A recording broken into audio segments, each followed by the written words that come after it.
Now, here we're sitting with 10 weeks left in the Premier League, and we're still hearing about possible point deductions, about appealing point deductions. Nottingham Forest just got deducted last week or the week before. This, in my opinion, is far too late for any point deductions. It's something that if we're going to be doing point deductions for financial fair play, those need to happen in the off season, and they need to be sorted and settled. With the amount of money floating around the Premier League, you mean to tell me that they can't get this business done in the off season? It's unbelievable. The team should come into the season knowing how many points they've been deducted. If they're going to be deducted points, then they can deal with their appeals during the season. Then we'll see from there. But you can't be having teams who are fighting for their lives and then all of a sudden being hit with an additional 10 points, 6 points, whatever it may be. Because look, there's a conspiracy theory out there right now that Manchester City have a possibility of being deducted points this season. But that possibility only comes into play once they are technically eliminated from winning the Premier League. That means when we have 1 or 2 weeks left, if Liverpool or Arsenal are far enough away from Manchester City that they cannot win it, then yeah, boom, points deduction. They get a 10-point deduction. They're still in the top 4. They're still in Champions League. Basically the same thing as coming in second or third, and possibly even fifth place if there's a fifth spot in the Champions League. They are still in the Champions League tournament as we speak.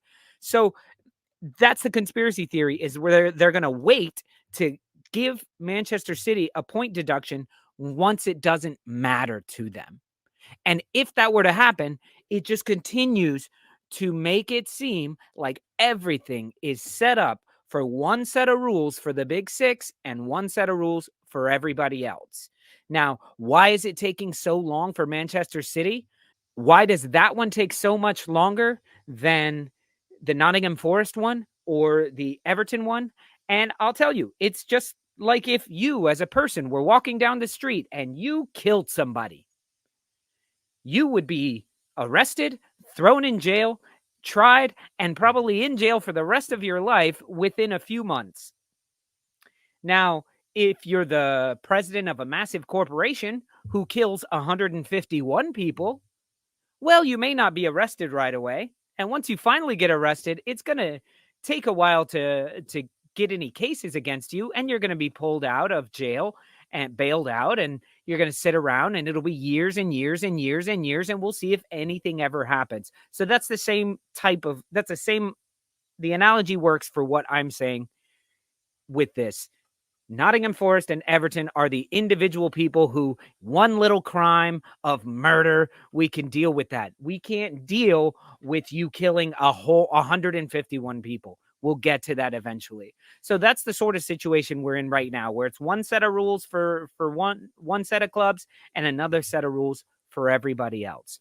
I think points deductions, if they're going to happen, need to be at a set time, even if it's a couple weeks into the season. As long as we know within 3 weeks of the start of the season, by match day 3, we know who's getting deducted points. They may be deducted points next season, but it's not hanging over everybody's head.